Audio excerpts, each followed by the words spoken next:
കുട്ടികളുടെ ആധാർ പുതുക്കാത്തവരാണെന്നുണ്ടെങ്കിൽ പ്രത്യേകിച്ച് ഈ വീഡിയോ ശ്രദ്ധിക്കുക. കാര്യം എന്ന് വെച്ചാൽ 7 മുതൽ 15 വയസ്സ് വരെയുള്ള കുട്ടികളുടെ ആധാറിൽ ബയോമെട്രിക് നിർബന്ധമാക്കിയിരിക്കുകയാണ്. അപ്പോൾ നിങ്ങൾ ഇതുവരെ പുതുക്കാത്ത ആളുകളാണെങ്കിൽ എത്രയും പെട്ടെന്ന് ഈ പറഞ്ഞതുപോലെ നിങ്ങളുടെ തൊട്ടടുത്തുള്ള ആധാർ സേവാ കേന്ദ്രങ്ങളിൽ പോയി ഈ പറഞ്ഞ ബയോമെട്രിക് കൊടുത്ത് അപ്ഡേറ്റ് ചെയ്യേണ്ടതാണ്. വളരെ പ്രധാനപ്പെട്ട ഒരു ഇൻഫർമേഷനാണ്.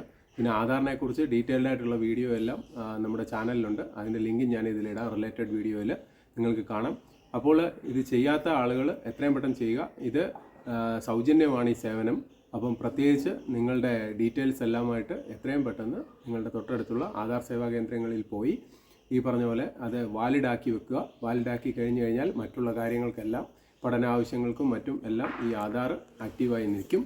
അപ്പം പ്രത്യേകം ശ്രദ്ധിക്കണം. 7 മുതൽ 15 വയസ്സ് വരെയുള്ള കുട്ടികളുടെ കാര്യമാണ്. അതോടൊപ്പം തന്നെ നവജാത ശിശുക്കളുടെ ആധാർ എടുക്കുവാൻ വേണ്ടിയിട്ട് നിങ്ങൾക്ക് ഈ പറഞ്ഞ പോലെ ബർത്ത് സർട്ടിഫിക്കറ്റ് ഉപയോഗിച്ച് ഇപ്പോൾ ആധാർ എടുത്ത് കൊടുക്കുന്നുണ്ട്. അപ്പോൾ എത്രയും പെട്ടെന്ന് ഈ കാര്യങ്ങളെല്ലാം നോക്കി ചെയ്യുക. അതോടൊപ്പം തന്നെ വീഡിയോ ഇഷ്ടപ്പെട്ടിട്ടുണ്ടെങ്കിൽ തീർച്ചയായിട്ടും ഒന്ന് ലൈക്ക് ചെയ്യുക, ഷെയർ ചെയ്യുക, കമൻറ്റ് ചെയ്യുക. ഹൃദയപൂർവ്വം നിങ്ങളുടെ സ്വന്തം ST ചാനൽ.